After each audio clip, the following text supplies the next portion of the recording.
Dictation start होगा 5 second बाद। Start.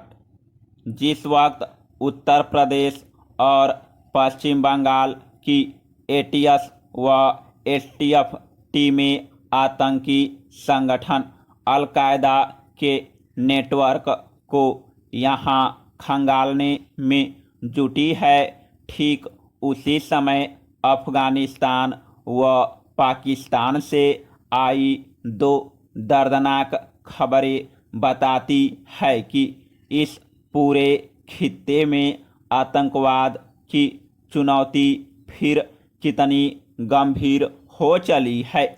Afghanistan में तालिबान ने जहां 20 से ज़्यादा निहत्थे अफगान कमांडरों का कत्ल कर दिया, तो वहीं पाकिस्तान के खैबर पख्तूनवा सूबे के एक बस में हुए धमाके में 13 लोगों की मौत हो गई और कई लोग गंभीर रूप से जख्मी हो गए। मरने वालों में ज़्यादातर चीन के नागरिक हैं, जो वहां दासू डैम परियोजना से जुड़े थे। ये घटनाएं भारतीय सुरक्षा बलों के लिए खतरे की घंटी होनी चाहिए। उन्हें अब कहीं अधिक मुस्तैदी का प्रदर्शन करना होगा, क्योंकि पिछले करीब 1.5 साल से लॉकडाउन और अन्य पाबंदियों की वजह से दुबके पड़े दहशतगर्द अब खोल से बाहर आने लगे हैं।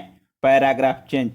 तालिबान की बर्बर वापसी को लेकर पिछले काफ़ी समय से विशेषज्ञ यह आशंका जता रहे थे कि अमेरिकी व नाटो फौजों की वापसी के बाद काबुल के लिए हालात को संभालना कठिन हो जाएगा।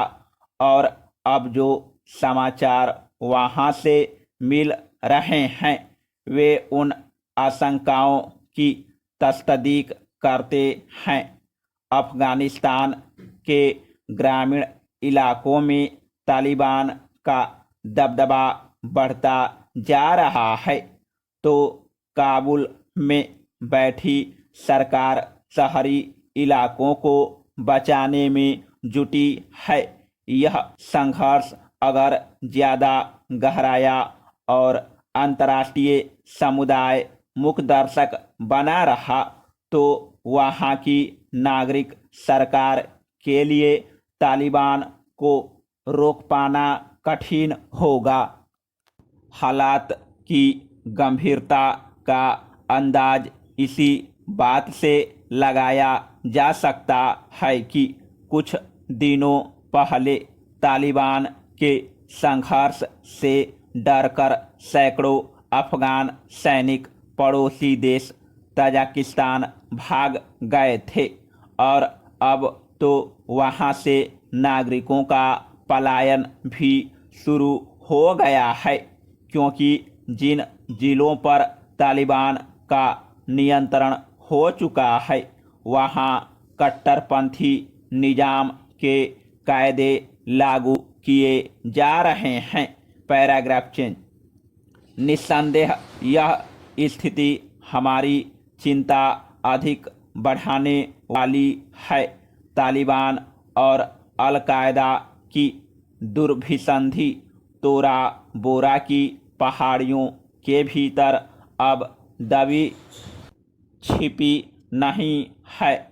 पाकिस्तानी फौज और आईएसआई के उसके रिश्ते भी जगजाहिर हो चुके हैं।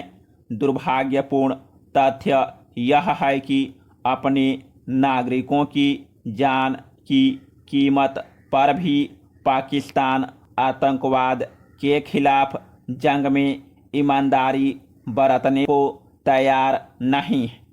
ऐसे में कश्मीर में घुसपैठ के जरिए एक बार फिर भारत में अस्थिरता फैलाने की कोशिश से हो सकती हैं।